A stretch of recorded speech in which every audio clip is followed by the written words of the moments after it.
Hello everyone बच्चों, I hope you are all good. बच्चों, हमने स्टार्ट किया है मोशन एंड फोर्स और आज बच्चों हम लोग मोशन एंड फोर्स में स्टडी करेंगे लेक्चर नंबर 2। और बच्चों आज के हमारे लेक्चर में हमारा जो टॉपिक है वो है वेलोसिटी। आज के इस वीडियो लेक्चर में बच्चों हम लोग सिर्फ वेलोसिटी को अंडरस्टैंड करेंगे। उसमें हम 3 किस्म में बेसिकली वेलोसिटी को लेके जाएंगे: average velocity, instantaneous velocity and uniform velocity.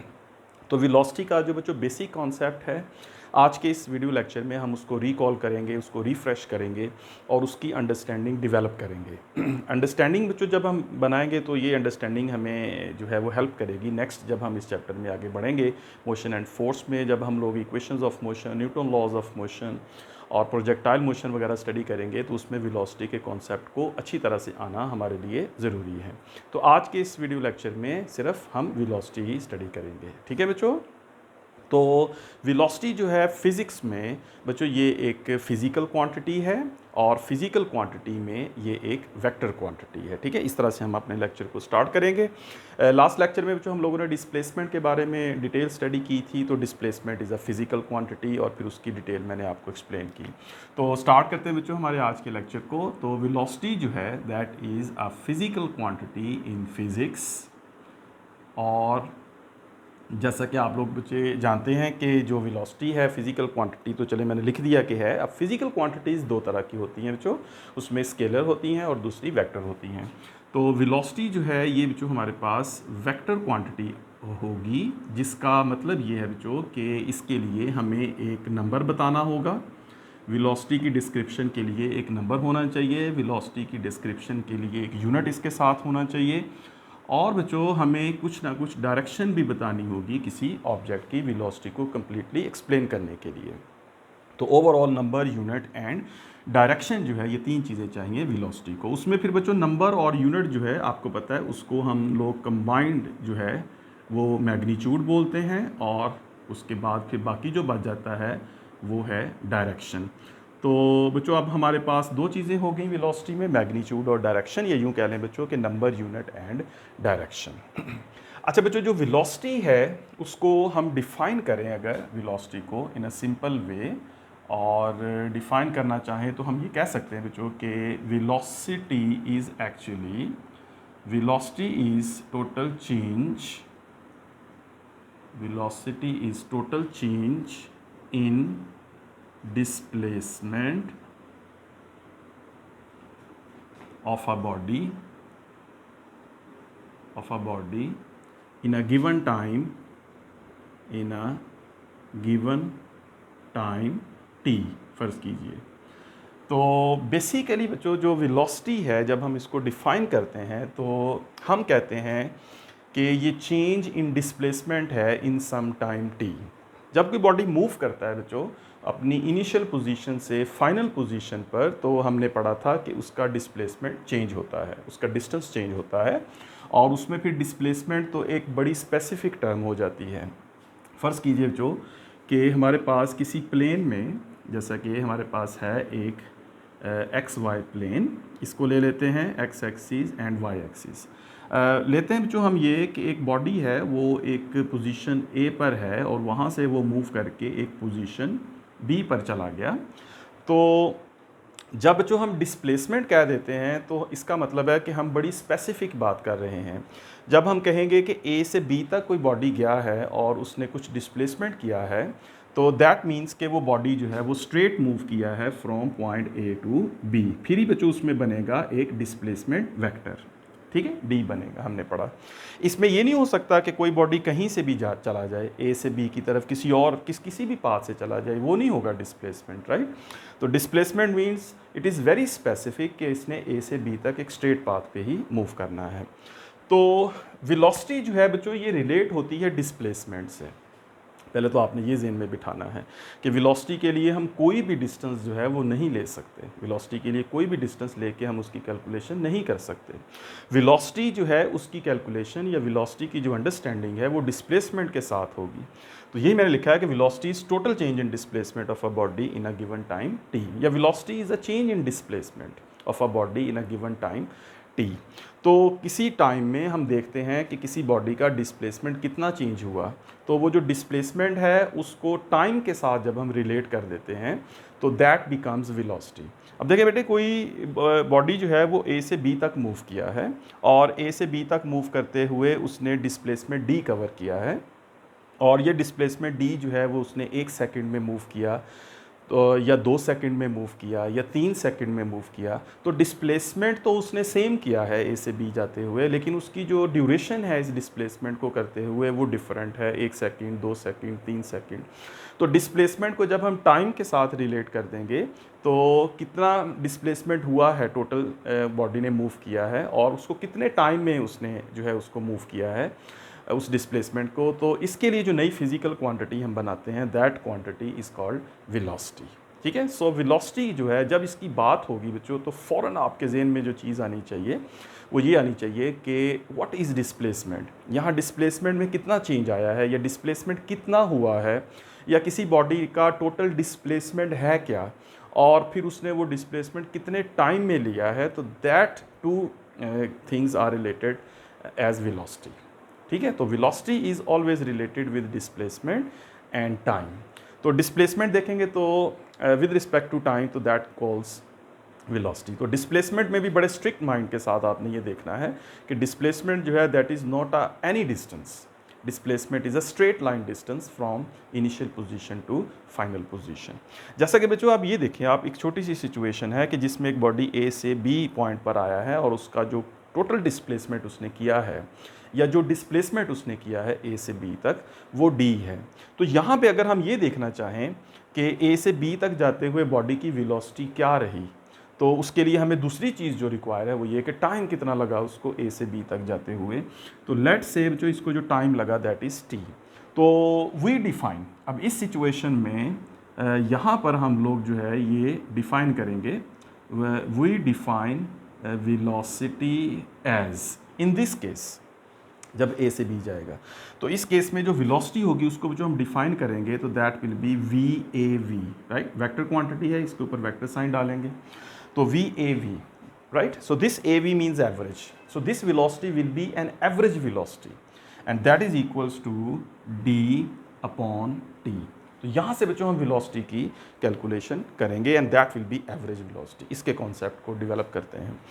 तो जैसा कि बच्चों मैंने आप लोगों से ये कहा है कि ये जो डी है दैट इज़ डिस्प्लेसमेंट, वेलोसिटी की कैलकुलेशन हमेशा डिस्प्लेसमेंट से होगी, तो this D is a displacement and this T is a time. तो डिस्प्लेसमेंट जो है that means the body has moved from initial position to final position, that's all. उसने total जो है वो अपनी मोशन कंप्लीट कर ली है और वो ए पॉइंट से बी पॉइंट पर पहुंच चुका है, इनिशियल पोजीशन से फाइनल पोजीशन पर जा चुका है। So that defines D. So this d is total displacement, the total distance in a specific direction that body has moved. और उस total displacement को जब हमने t से divide किया, so that will give us average velocity. That means the body has moved from its initial position to final position. A position से B position पर जा चुका है, अब वो अपनी मोशन को कंटिन्यू नहीं कर रहा, ए से स्टार्ट हुआ और बी पर जाके उसने अपनी मोशन को स्टॉप कर दिया। तो ए से बी तक जाते हुए उसकी जो मोशन हुई उसका जो डिस्प्लेसमेंट बना वो डी बना और उसको टी से डिवाइड किया तो एवरेज वेलोसिटी आई। This is not simple velocity, this is not V, this is average V. Average जो है वो इसलिए आएगी क्योंकि यहाँ पर हम वेलोसिटी की कैलकुलेशन के लिए डी ले रहे हैं। इस सिचुएशन में मैंने डी लिया है कि बॉडी ए पोजीशन से चला है और बी पोजीशन पर आया है, दैट मीन्स कि उसने टोटल डिस्प्लेसमेंट डी कर लिया है। ठीक है, तो टोटल डिस्प्लेसमेंट जब डी उसने कर लिया है तो टोटल डिस्प्लेसमेंट को टी पे डिवाइड करके हमारे पास वेलोसिटी नहीं आएगी बल्कि एवरेज वेलोसिटी बनेगी उसकी। ऑलराइट बच्चों, तो ये आपने एक्सप्रेशन जो है वो याद रखना है कि जब हम एवरेज वेलोसिटी में लिखते हैं D over T, displacement over time, so जब हम डिस्प्लेसमेंट ओवर टाइम लिखते हैं टोटल डिस्प्लेसमेंट ओवर टाइम, तो that gives us average velocity. यहाँ से पहली बात जो है वो शुरू होती है कि वेलोसिटी में मोस्टली एवरेज वेलोसिटी ही हम लेंगे या वेलोसिटी एवरेज वेलोसिटी ही बनेगी इन केस कि जब हम टोटल डिस्प्लेसमेंट लेके उसको कैलकुलेट करेंगे। अगर हमें गिवन प्रॉब्लम के अंदर डिस्प्लेसमेंट दिया जाता है, टोटल डिस्प्लेसमेंट बता दिया जाता है कि किसी बॉडी का जो डिस्प्लेसमेंट है वो 10 मीटर्स है इन पर्टिकुलर डायरेक्शन और इतना टाइम उसको लगता है, तो उससे जो वेलोसिटी हम कैलकुलेट करेंगे that velocity is understood to be an average velocity. ठीक है ना। जैसे बच्चों इसमें बॉल एंड वॉल एग्जांपल जो है, जैसे मैंने इसको डिस्कस किया था आप लोगों के साथ, तो बॉल एंड वॉल एग्जांपल जो है, अगर उसमें मैं आपको कॉन्सेप्ट इसका हम लोग देखें तो उसमें जो ये है कि हमारे पास एक बॉल है और इस बॉल को हम लोग एक दीवार के साथ हिट करते हैं, ये बॉल जाता है और फिर दीवार से हिट करके वापस आता है। तो यही बच्चों इसकी इनिशियल पोजीशन है, यानी कि ये जो पॉइंट ए है यही इसकी इनिशियल पोजीशन है और यही इसकी फाइनल पोजीशन है। तो अगर बच्चों ये बॉल जो है वो दीवार के साथ हिट होके वापस उसी पोजीशन पर आ जाता है जिस पोजीशन से गया है, तो हमने देखा था बच्चों कि इसका जो टोटल डिस्प्लेसमेंट है that is O, means null vector that is zero, है ज़ीरो मैग्नीट्यूड, तो इसका displacement zero.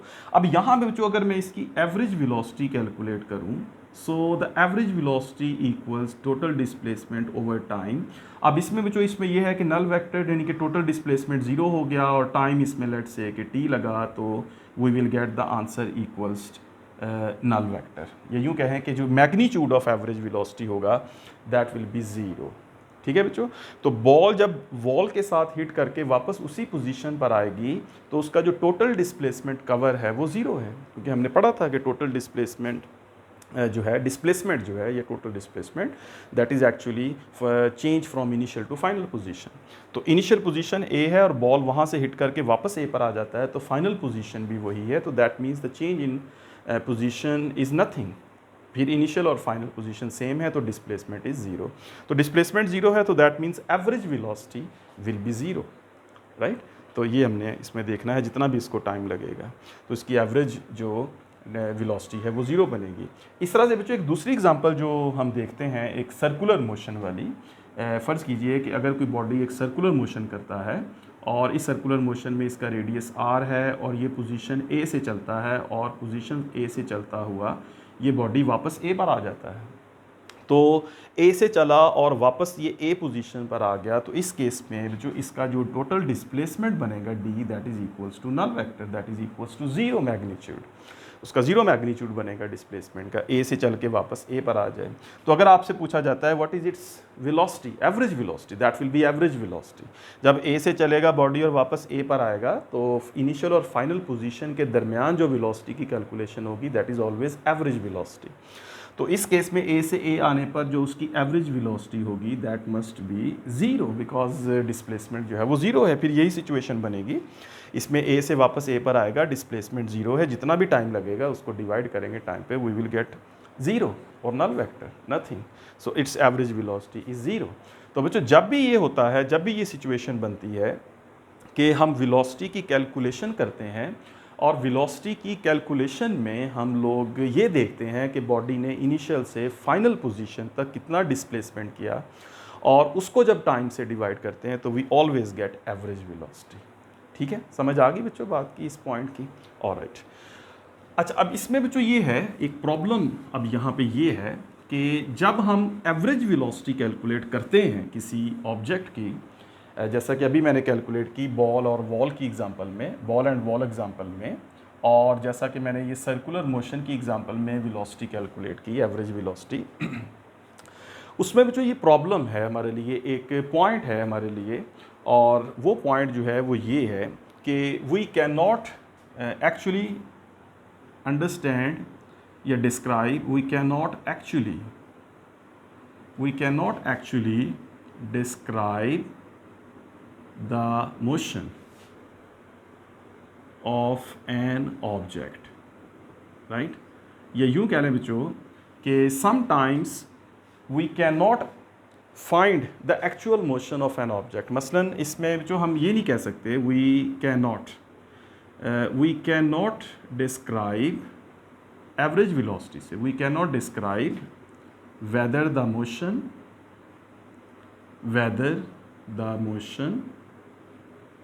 of an object was straight or curved, whether we cannot describe whether the path of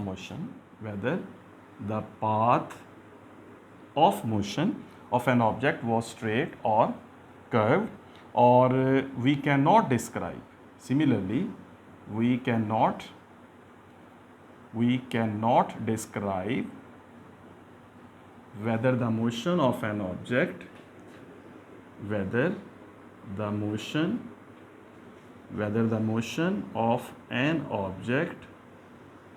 was steady, whether the motion of an object was steady or variable, was steady or variable, right बच्चों।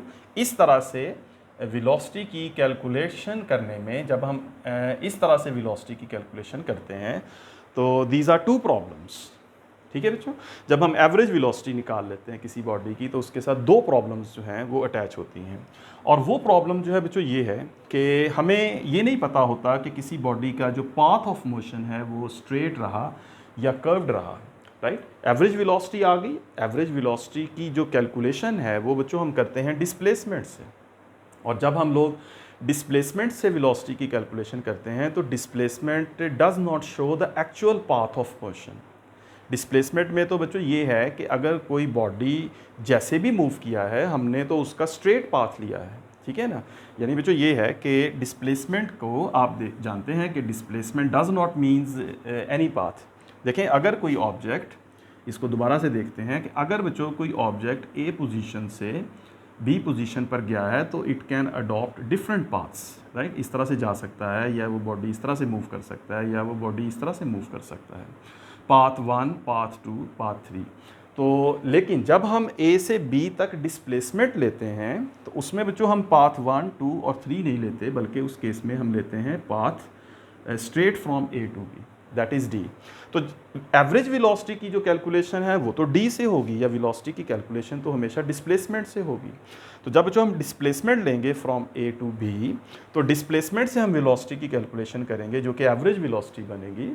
तो इससे हमें नहीं पता होगा कि actually body किस तरह मूव किया है। एक्चुअली बॉडी जो है वो पाथ 1 से गया है, लेट्स से हो सकता है कि किसी बॉडी की मोशन पाथ 1 के अलॉन्ग हुई हो, लेकिन हमने तो कैलकुलेशन के लिए डी लिया है, हमने तो इस पाथ को लिया ही नहीं, हमने तो उस बॉडी की इनिशियल पोजीशन देखी, फाइनल पोजीशन देखी, और वहाँ से हमने डी बनाया, और डी से हमने वेलोसिटी, एवरेज वेलोसिटी फाइंड की। अब जो डी से हमने उसकी एवरेज वेलोसिटी तो फाइंड कर ली, लेकिन अगर उसकी एक्चुअल मोशन जो है वो इस पाथ 1 के अलॉन्ग है तो हमें उसकी मोशन के बारे में नहीं पता। पॉसिबिलिटी है कि ये भी हो सकता है, पॉसिबिलिटी है कि बच्चों जब हम डी लेते हैं तो पॉसिबिलिटी है कि कोई बॉडी स्ट्रेट गया है ए से बी तक, या वो इस पाथ 1 को फॉलो करते हुए 2 को या पाथ 3 को फॉलो करते हुए गया है। 1, 2, 3 पाथ को फॉलो किया उसने, या उसने वाकई एक्चुअली उसने स्ट्रेट पाथ को फॉलो किया। तो ये चीज़ जो है ये डिटरमिन नहीं होती एवरेज वेलोसिटी से। एवरेज वेलोसिटी में हमेशा हम डिस्प्लेसमेंट लेते हैं, बेशक किसी बॉडी का एक्चुअल जो उसकी मोशन हुई है वो किसी और पाथ पे हुई है, लेकिन कैलकुलेशन उसकी डी पर ही हुई है। तो एवरेज वेलोसिटी की कैलकुलेशन डी से ही होगी, पाथ जो भी होगा उसका। तो इसलिए बच्चों हम ये कहते हैं कि जब हम किसी बॉडी की एवरेज वेलोसिटी कैलकुलेट करते हैं डिस्प्लेसमेंट से, तो we can not describe whether the path of motion of an object was straight और कर्व्ड, ये हमें नहीं पता चलेगा। दूसरा फिर उसमें बच्चों ये है कि we can not describe whether the motion of an object was steady और वेरिएबल। तो एवरेज वेलोसिटी में जब हम बच्चों वेलोसिटी फाइंड कर लेते हैं एवरेज, तो it is actually calculated from total displacement. तो ए से बी तक हम उसका टोटल डिस्प्लेसमेंट देखते हैं। इसमें हम ये नहीं देखते कि किसी बॉडी ने एक्चुअली जो है वो किस तरह से, किस पाथ के अलॉन्ग, या किस मतलब कितने टाइम में कितना इंटरवल किया उसने, राइट। ये जो टोटल डिस्प्लेसमेंट किसी बॉडी ने कवर किया है, अगर इस टोटल डिस्प्लेसमेंट को हम लोग बच्चों इसके डिफरेंट पार्ट्स बना लें, यानी टोटल डिस्प्लेसमेंट को 5 हिस्सों में हम डिवाइड करें, तो हर पार्ट के अंदर जो टाइम है वो डिफरेंट हो सकता है। लेट्स से बच्चों कि ये डिस्प्लेसमेंट वेक्टर है किसी बॉडी का, तो इस डिस्प्लेसमेंट वेक्टर में किसी बॉडी ने डिफरेंट डिस्प्लेसमेंट्स किए हैं, छोटे छोटे डिस्प्लेसमेंट्स में अगर इसको हम डिवाइड करें तो कहीं पे 2 सेकेंड, कहीं पे उसने 5 सेकेंड्स लगाए, कहीं पे 6 सेकेंड्स लगाए, कहीं पे 10 सेकेंड्स लगाए, तो स्मॉल डिस्प्लेसमेंट्स को लिया उसने। जबकि एवरेज वेलोसिटी जो है जब हमने कैलकुलेट की तो हमने सिर्फ 2 चीज़ें देखी। एक हमने ये देखा बच्चों कि उस बॉडी का जो डिस्प्लेसमेंट है ए से बी तक वो कितना है, टोटल चेंज इन पोजीशन देखा, डी देखा, जस्ट डी कैलकुलेट किया, ए इनिशियल फाइनल वहाँ से डी लिया, और ये देखा कि ए से बी तक टोटल टाइम कितना लगा उसको। दरमियान में अगर कहीं कोई उसकी डिस्प्लेसमेंट, डिफरेंट डिस्प्लेसमेंट्स को डिफरेंट टाइम लगा है तो वो छोड़ दिया हमने। मतलब इस टोटल डिस्प्लेसमेंट के 4 पार्ट्स में पहले पार्ट को 5 सेकंड लगे, दूसरे पार्ट को उसके 6 सेकंड लगे, तीसरे पार्ट के 8 सेकंड लगे, चौथे पार्ट को 15 सेकंड लगे। तो बीच में कहीं उसकी मोशन स्टेडी और वेरिएबल हुई, चेंज हुई।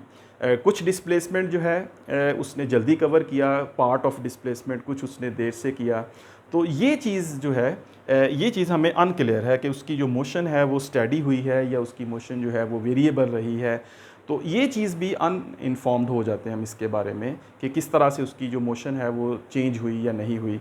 तो एक्चुअली इस फार्मूला से जो एवरेज वेलोसिटी है d/t, यहाँ से जो हमारे पास एक ही इन्फॉर्मेशन जो है वो आती है, and that is average velocity.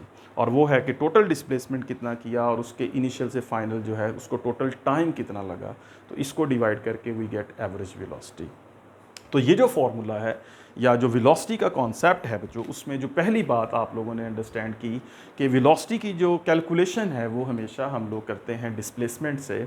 और डिस्प्लेसमेंट में बच्चों जब हम कैलकुलेशन की तरफ जाते हैं तो we do d/t, displacement over time, we see displacement and time. तो डिस्प्लेसमेंट और टाइम से जब हम कैलकुलेशन करते हैं तो that calculation always give us average velocity. ठीक है बच्चों, तो ये हमारे पास जो है वो सिचुएशन बनती है। अब जो ये है कि एवरेज वेलोसिटी जो है अगर हम हमेशा नहीं लेना चाहते, या एवरेज वेलोसिटी से हट के, या इस प्रॉब्लम को सॉल्व करने के लिए कि हमें नहीं पता कि उसका जो एक्चुअल पाथ हुआ है वो स्ट्रेट या कर्व हुआ है, हमें नहीं पता कि जो उसकी एक्चुअल मोशन हुई है वो स्टेडी हुई है या वेरिएबल हुई है, तो ये इन्फॉर्मेशन हमारे पास नहीं है। इस इन्फॉर्मेशन के लिए फिर हम एक और जो है वो टर्म वेलोसिटी में डिफाइन करते हैं, that is called instantaneous velocity. ठीक है, तो that is little change in the definition. तो ये जो हमारे पास आएगी इंस्टेंटेनियस वेलोसिटी, ये दूसरा केस कह लें, या बच्चों इंस्टेंटेनियस वेलोसिटी एक और डेफिनेशन जो है वो यहाँ पे बना लेते हैं। तो इंस्टेंटेनियस वेलोसिटी, तो सिंपल वर्ड्स में बच्चों ये इसको कहेंगे velocity at any instant of time, velocity at any instant of time. ठीक है बच्चों, तो इसको हमने जो है वो इस तरह से डिफाइन करना है। अब जो ये है कि फ़र्ज़ कीजिए कि हमारे पास जो है ये एक प्लेन है और इस प्लेन में हम एक मोशन को जो है वो लेते हैं। फ़र्ज़ कीजिए कि एक बॉडी जो है वो इस पॉइंट ए पर है और इसका जो पोजीशन वेक्टर है वो r1 है, और फिर जो ये मूव करता हुआ इस पोजीशन बी पर चला गया और इसका जो पोजीशन वेक्टर है वो r2 है। ठीक है, अब इसमें जो किसी बॉडी की जो मोशन हुई है एक्चुअली वो लेट्स से कि किसी और पाथ पे ए से यूं गया बॉडी और यूं बी पर आ गया, यानी डिफरेंट पाथ उसका बनता है, पाथ ऑफ मोशन। और जब हम बात करते हैं डिस्प्लेसमेंट की, तो उसका जो डिस्प्लेसमेंट है वो हुआ है ए टू बी हुआ है, right. So this small this straight line path from A to B is displacement.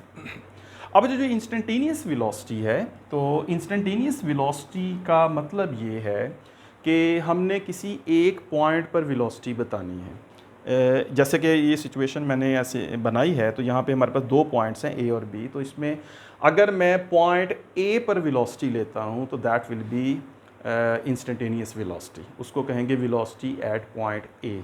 इस तरह जो अगर मैं सिर्फ पॉइंट बी पर जानना चाहता हूँ कि पॉइंट बी पर वेलोसिटी क्या है, तो that means velocity at point B.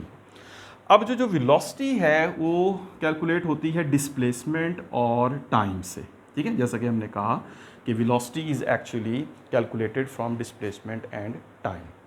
अब जब हम ए पॉइंट पर वेलोसिटी लेंगे तो इसका मतलब जो ये होगा कि पॉइंट ए पर जो टोटल डिस्प्लेसमेंट है वो कैलकुलेट करें पॉइंट ए से, और पॉइंट ए से जो टोटल चेंज इन टाइम है, टोटल टाइम है, वो कैलकुलेट करें। अगर तो फिक्स हो जाए पॉइंट ए पर, तो पॉइंट ए से तो पॉइंट ए का डिस्प्लेसमेंट तो ज़ीरो है, पॉइंट ए से पॉइंट ए का टाइम भी ज़ीरो है, तो that velocity must also be always be zero. लेकिन ऐसा नहीं होगा, हम ये करेंगे कि हम एक स्मॉल चेंज बनाएंगे। हम कहेंगे कि पॉइंट ए से एक स्मॉल चेंज ऑफ डिस्प्लेसमेंट हम लेंगे। अगर तो अपने आप को फिक्स कर लें हम, मतलब कि ए पॉइंट पर ही फिक्स्ड हैं, तो फिर तो कैलकुलेशन नहीं होनी, वो तो फिर रेस्ट बन जाएगा, वो तो वेलोसिटी रहेगी नहीं, तो velocity at rest is zero. तो पॉइंट ए पर अगर फिक्स कर दिया कि पॉइंट ए ही है कैलकुलेशन के लिए, कि point A to point A ही लेंगे, फिर तो वेलोसिटी ज़ीरो। लेकिन हमें क्या करना पड़ेगा, थोड़ी सी चेंज लेना पड़ेगी, थोड़ा सा चेंज को डिस्कस करना पड़ेगा, थोड़ी सी चेंज बनानी पड़ेगी।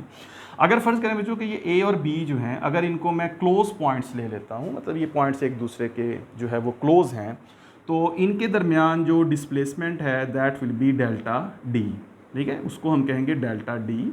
So delta D represents small change in displacement, ठीक है, इसको डेल्टा को पढ़ते हैं स्मॉल चेंज, और डी है तो स्मॉल चेंज इन डिस्प्लेसमेंट। तो ए और बी के दरमियान मैं एक स्मॉल डिस्प्लेसमेंट लेता हूँ विच इज़ डेल्टा डी, और यहाँ पे जो डेल्टा टी है that is actually small interval of time, small interval of time. अब जो डेल्टा डी जो है that is actually displacement from A to B. अब ये डिस्प्लेसमेंट जो है ए और बी के दरमियान डेल्टा डी, अगर तो ये बच्चों ज़्यादा हो जाता है, इसकी वैल्यू बढ़ जाती है, फिर तो वो पहले वाला केस बन जाता है, वो तो फिर डी हो जाएगा, total displacement divided by time, तो वो फिर एवरेज हो जाएगी। इसका मतलब है we have to make delta D smaller and smaller. हमें इस डेल्टा डी को, इस स्मॉल डिस्प्लेसमेंट को छोटा करना है, बहुत थोड़ा करना है, और इतना थोड़ा करना है कि we assume this point B closes reaches very close to point A. यानी इस तरह से हो जाएगी सिचुएशन कि जो पॉइंट बी है और जो पॉइंट ए है ये जो एक दूसरे के बहुत क्लोज हो जाएंगे, तो इनके दरमियान जो डेल्टा डी है that approaches to very small value. अब उसमें बच्चों इतना क्लोज करेंगे हम बी को और ए को कि उसमें चेंज इन डिस्प्लेसमेंट भी बने या थोड़ा बहुत डिस्प्लेसमेंट बने, उसमें कुछ टाइम की वैल्यू, लेकिन वो पॉइंट बी ए से बहुत ज़्यादा फासले पर ना हो। तो उस टाइम जो चेंज बनेगी दैट स्मॉल चेंज, मतलब ए से पॉइंट जो बी होगा, मतलब पॉइंट बी जो है वो ए के इतना क्लोज चला जाएगा कि वो ए भी नहीं होगा और ए से बहुत ज़्यादा डिस्टेंस पर भी नहीं होगा। तो there is a small displacement between point A and B. तो ये जो स्मॉल डिस्प्लेसमेंट बन जाएगा पॉइंट ए का और पॉइंट बी का, जैसे ये ए है और ये बी है, तो बी ए के क्लोज चला गया, तो इतनी थोड़ी सी चेंज में जो डिस्प्लेसमेंट बनेगा ए से बी, मतलब आप ये समझें कि बी और ए बहुत क्लोज हैं एक दूसरे के, तो इस थोड़े से क्लोज डिस्टेंस में जो डिस्प्लेसमेंट उसका बनेगा ए से बी और जो टाइम लगेगा उसमें जो वेलोसिटी की कैलकुलेशन होगी, वो वेलोसिटी एक्चुअली बच्चों वेलोसिटी होगी एट पॉइंट ए। समझे ना बात को?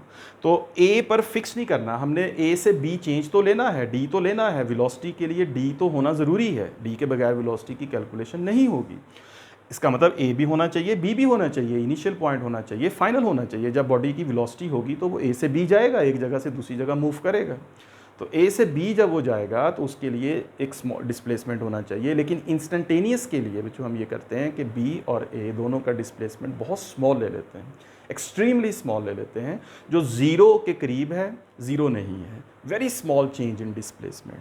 तो उस टाइम बच्चों जो हम कैलकुलेशन करते हैं, उस कैलकुलेशन में जो वेलोसिटी की वैल्यू आती है वो बन जाती है वेलोसिटी एट पॉइंट ए, और उसको भी बच्चों हम लिखते हैं VINST, राइट। सो उसको फिर हम रिप्रेजेंट करते हैं, इंस्टेंटेनियस वेलोसिटी है तो उसको INST से जो है लेट से उसको हम क्या लेते हैं, यहाँ पे इसको फिर मैं लिख लेता हूँ, तो इस जगह इसको लिखते हैं। तो ये बच्चों जो हमारे पास बनेगी that will be instantaneous velocity, और इसको फिर हम लिखते हैं limit delta T approaches to zero and the small interval delta D over delta T. तो इस तरह से हम लोग कैलकुलेट करेंगे इंस्टेंटेनियस वेलोसिटी को, जो कि बच्चों होगी लिमिट, ये LIM limit delta T approaches to zero, यानी वेलोसिटी की कैलकुलेशन वैसे ही करेंगे डिस्प्लेसमेंट ओवर टाइम से, फार्मूला तो वही है, लेकिन बच्चों डिस्प्लेसमेंट में हम लेंगे a very small, extremely small displacement between two points A and B, और बी जो है वो ए के बहुत क्लोज हो जाएगा, तो और डेल्टा टी जो है वो भी फिर डेफिनेटली बहुत स्मॉल हो जाएगा। तो उस केस में जो वेलोसिटी होगी that will be instantaneous velocity, और वो बनेगी वेलोसिटी एट पॉइंट ए। जैसा कि मैंने इस एग्जांपल में लिया है ए पॉइंट, तो velocity at point A will be equals to limit delta T approaches to zero, और उसमें फिर delta D over delta T आ जाएगा। तो when delta T is extremely small, तो change in displacement is extremely small, तो और उस चेंज में जो वेलोसिटी कैलकुलेट होगी that will be instantaneous velocity, और वो पॉइंट ए पर होगी, जिस पॉइंट से आप चेंज ले रहे हैं, ए से बी ले रहे हैं तो ए पर आ जाएगी, ठीक है। तो जिस पॉइंट पर आप वेलोसिटी लेना चाहते हैं वहाँ से आपने चेंज को कैलकुलेट करना है। तो V A will be equals to limit delta T approaches to 0 delta D over delta T. Okay बच्चों, अब ये आपने याद रखना है कि इस तरह से हमारे पास जो वेलोसिटी की वैल्यू आएगी दैट इज़ इंस्टेंटेनियस वेलोसिटी। और जितनी न्यूमेरिकल प्रॉब्लम्स हम सॉल्व करते हैं उनमें मोस्टली बच्चों इंस्टेंटेनियस वेलोसिटी गिवन होती है, लेकिन उसमें INST जो है वो नहीं लिखा होता, या सिंपल लिखा होता है कि किसी बॉडी की वेलोसिटी जो है वो है 10 मीटर्स पर सेकेंड एट पॉइंट ए, तो वो बच्चों अंडरस्टूड होगा कि वो इंस्टेंटेनियस वेलोसिटी ही उसको हम लेंगे, ठीक है, INST नहीं लिखेंगे। ऑलराइट, तो ये होगी बच्चों हमारे पास सिचुएशन एवरेज वेलोसिटी और उसके साथ इंस्टेंटेनियस वेलोसिटी, दोनों का कॉन्सेप्ट हमने देखा। अब बच्चों इंस्टेंटेनियस वेलोसिटी जो है, ऑल्दो कि इसमें हम लोग स्मॉल डिस्प्लेसमेंट और स्मॉल टाइम ले रहे हैं, लेकिन लाजमी नहीं है कि इंस्टेंटेनियस वेलोसिटी की जो वैल्यू है ये हमेशा स्मॉल हो, ऐसा नहीं है। इंस्टेंटेनियस वैल्यू की जो इंस्टेंटेनियस वेलोसिटी है उसकी वैल्यू बहुत ज़्यादा भी हो सकती है। मतलब बच्चों ऐसे है कि डिफरेंट ऑब्जेक्ट्स जो है वो डिफरेंट स्पीड से मूव करते हैं, और ऑर्डिनरी ऑब्जेक्ट्स की मूवमेंट हम रोज़मर्रा ज़िंदगी में देखते हैं, लेकिन अगर इससे हट के हम देखें स्पीड ऑफ लाइट को देखें अगर हम, तो स्पीड ऑफ लाइट जो है, ये लाइट की जो स्पीड है बच्चों 300,000 किलोमीटर्स पर सेकेंड। इस वेलोसिटी से बच्चों अगर कोई ऑब्जेक्ट मूव कर रहा है और वो एक लम्हे में या एक सेकंड में 300,000 किलोमीटर्स डिस्टेंस ट्रैवल करेगा, तो उसका जो डेल्टा डी बनेगा that will be extremely large value. तो उस केस में जो इंस्टेंटेनियस वैल्यू है वेलोसिटी की वो बहुत ज़्यादा आएगी, यानी पॉइंट ए से पॉइंट बी का, यानी कि जब हम दो पॉइंट का डिस्टेंस लेते हैं या दो पॉइंट को एक दूसरे के क्लोज करते हैं, हम ये कहते हैं कि ये पॉइंट ए है, ये पॉइंट बी है, तो इनके दरमियान बहुत स्मॉल डिस्प्लेसमेंट अगर हम लेना चाहते हैं, लेकिन चूंकि वो बॉडी मूव बहुत ज़्यादा स्पीड से कर रहा है, तो इसमें जो पॉइंट ए और बी हैं जो कि एक दूसरे के बहुत क्लोज हैं, उसको हो सकता है हाफ सेकंड या क्वार्टर सेकंड लगे, लेकिन इस क्वार्टर सेकंड या हाफ सेकंड में अगर वो स्पीड ऑफ लाइट है तो वो ऑब्जेक्ट बहुत ज़्यादा स्पीड से ट्रैवल करके इस स्मॉल डिस्प्लेसमेंट, इस स्मॉल टाइम में बहुत ज़्यादा डिस्प्लेसमेंट करेगा, तो उसकी जो इंस्टेंटेनियस वेलोसिटी है उसकी वैल्यू बहुत लार्ज भी हो सकती है।